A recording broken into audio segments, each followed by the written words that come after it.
લક્ષ્ય ન્યૂઝ, એક નજર, એક લક્ષ્ય.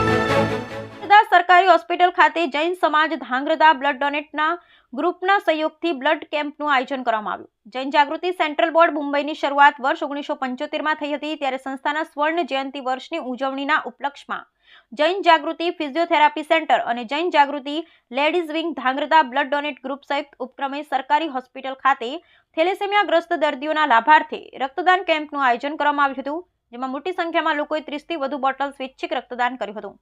જૈન જાગૃતિ સેન્ટ્રલ બોર્ડ મુંબઈની શરૂઆત વર્ષ 1975માં થઈ હતી. ત્યારે સંસ્થાના સ્વર્ણ જયંતિ વર્ષની ઉજવણીના ઉપલક્ષમાં જૈન જાગૃતિ ફિઝિયોથેરાપી સેન્ટર અને Jain Jagruti ladies wing Dhrangadhra blood donate group સંયુક્ત ઉપક્રમે સરકારી હોસ્પિટલ ખાતે રક્તદાન કેમ્પનું આયોજન કરવામાં આવ્યું હતું, જેમાં 30થી વધુ બોટલ રક્ત એકત્ર કરવામાં આવ્યું હતું. આ રક્તદાન કેમ્પમાં સવારથી જ યુવાનો, મહિલાઓ, વૃદ્ધો, દિવ્યાંગ સહિતના દરેક જ્ઞાતિના લોકોએ સ્વૈચ્છિક રક્તદાન કર્યું હતું. એકત્ર કરેલ તમામ રક્તની બોટલ બ્લડ બેંકમાં જમા કરવામાં આવી હતી. તેમજ રક્તદાન કરનાર દરેક રક્તદાતાઓને સર્ટિફિકેટ આપી સન્માન કરવામાં આવ્યું. તેમજ ચા, પાણી, નાસ્તા સહિતની તમામ સુવિધાઓ પણ પૂરી પાડવામાં આવી હતી.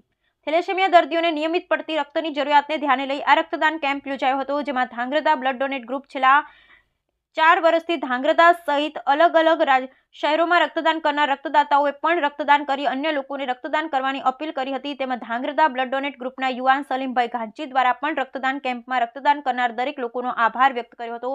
આ તકે નગરપાલિકા પ્રમુખ કુલદીપસિંહ ઝાલા, શહેર પ્રમુખ નિશાંતભાઈ પ્રજાપતિ, મહામંત્રી સંજયભાઈ ગુવાણી, સંસ્થાના પ્રમુખ અમિતભાઈ શાહ, અલ્પાબેન ગાંધી, શમતભાઈ સહિત રક્તદાતાઓ મોટી સંખ્યામાં ઉપસ્થિત રહ્યા હતા. Bureau report Brijesh Trivedi, Surendranagar. Good morning, મારું નામ ડૉક્ટર પિયુષ ઠોરિયા છે. હું ધાંગધ્રા સરકારી હોસ્પિટલ ખાતે ઇન્ચાર્જ આરએમઓ તરીકે ફરજ બજાવું છું. આજરોજ ધાંગધ્રા બ્લડ ડોનેટ ગ્રુપ દ્વારા તથા જૈન જાગૃતિ સમાજ સેન્ટર દ્વારા બ્લડ ડોનેશન કેમ્પનું આયોજન રાખવામાં આવેલ છે તથા અહીંયા આજરોજ લોકોએ બહોળી સંખ્યામાં ઉપસ્થિત રહીને બ્લડ ડોનેટ કર્યું છે.